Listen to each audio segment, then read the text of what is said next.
channel, Boston and the Burbs. And this is near and dear to my heart because I'm a Boston native.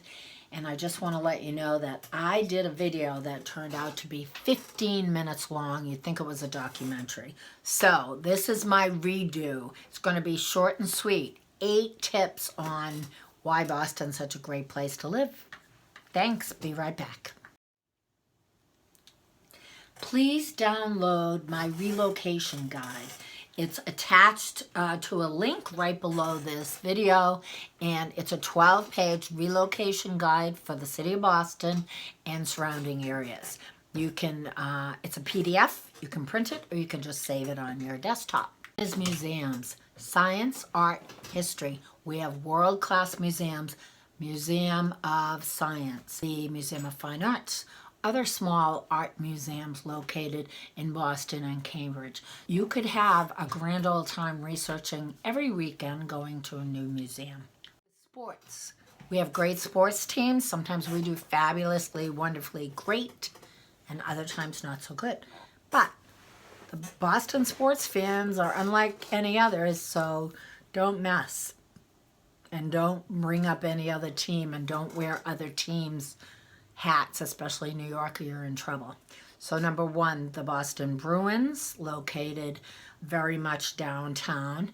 Number 2, the Boston Red Sox, Fenway Park, fabulous spot, kind of easy to get to, but normal Boston traffic. Number 3, the New England Patriots, located outside of Boston about 30-40 minutes. And number 4, the Boston Celtics, located, they play where the Bruins play as well. It's called TD Garden. So just so you know, we actually have 5 teams. New England Revolution, and they are our soccer team.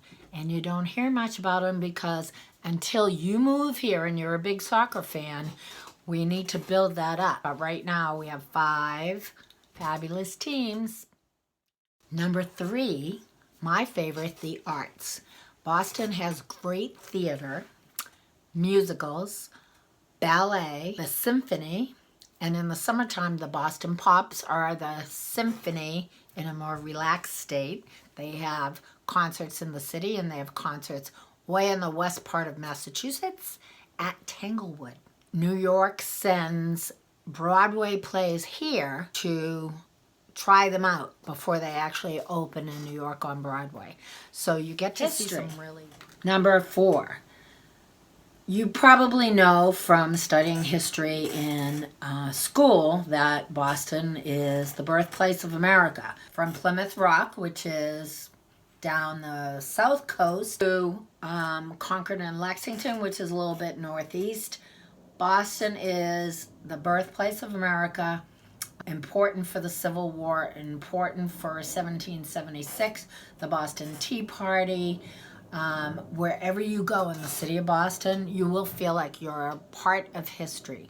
If you walk through Beacon Hill, there are brick townhouses, brick sidewalks, original, with black shutters, pretty flowering flower boxes.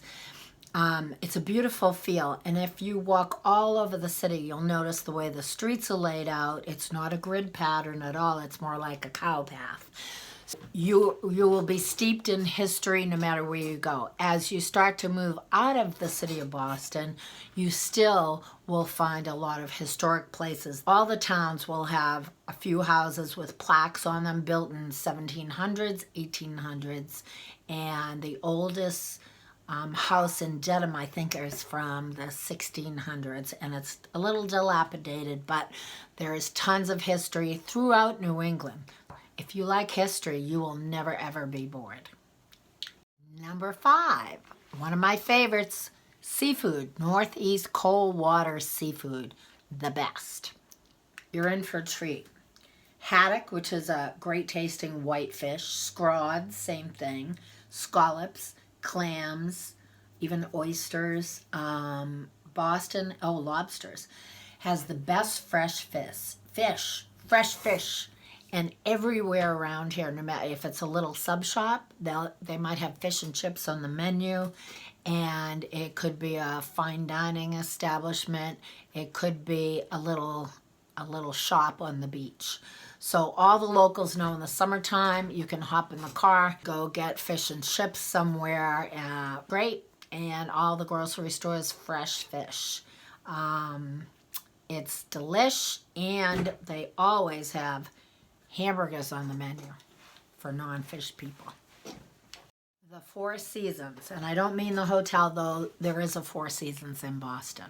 Wintertime, it doesn't always need to be super, super cold, like in 20 degrees to snow. Sometimes it can be too cold. But anything under 32, you can get a light dusting, and the first snowfall is the most beautiful. Everything gets hushed and quiet and white and pretty, even city streets. But if you're out of the city and there's lots of trees, it's just a spectacular thing to enjoy. It's always long awaited. If you were driving on the highway and all the trees were bare and the color of taupe, in the spring, it looks like someone took a paintbrush with lime green, spring green paint and gave it a quick wash. The first few weeks of spring are spectacular and everything comes to life. It takes a while though. That's April. Throughout May, things get greener and greener and greener until June. And I would say officially June, July, and August are summer. And everything gets thicker and richer until the beginning of July. You know, the plants are growing and vegetables are growing, and by the mid to the end of July there are tomatoes growing in people's backyards and flowers, and it's very rich. It's so green everywhere you go, even in the city. There are gardens everywhere. So summertime in Boston is great.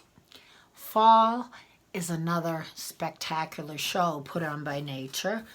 The trees here, the maples turn bright red, bright orange. There are ash trees that turn bright yellow, ginkgo trees, bright yellow, and everything in between. Some turn very dark red. Even if you lived in the city, you would still really enjoy the color of fall. You don't have to drive anywhere. Fall is a great time to enjoy the cooler weather. The beauty of living here is you can mark time. So things go on in your life, and the seasons have a lot to do with you able to remember and mark time, which isn't always the case for other parts of the country. And it's nice.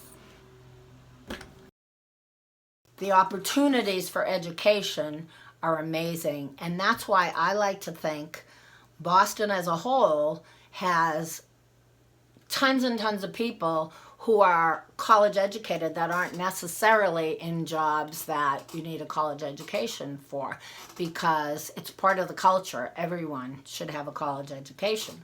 Now, number 7, the ocean.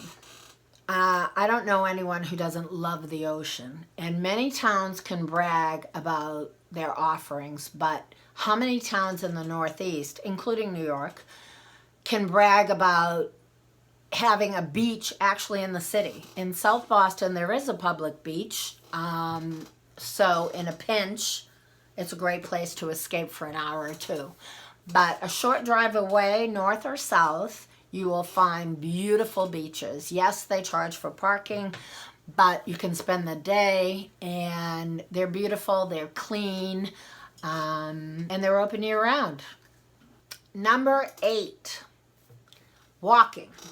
Boston is a terrific walking town. Pick up a new pair of New Balance shoes because New Balance headquarters is in Boston. They have a beautiful building, and you can walk everywhere. That's my synopsis of Boston for grown-ups. Maybe you want to buy a condo downtown. Maybe you want to buy a little house in the neighborhoods. Maybe you want to live right on the outskirts of Boston in the suburbs.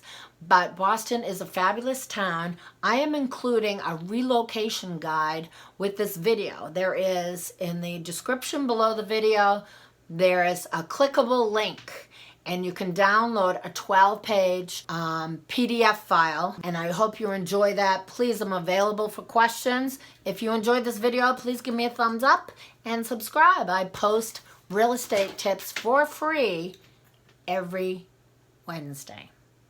Thanks. I hope you enjoyed it and have a great day.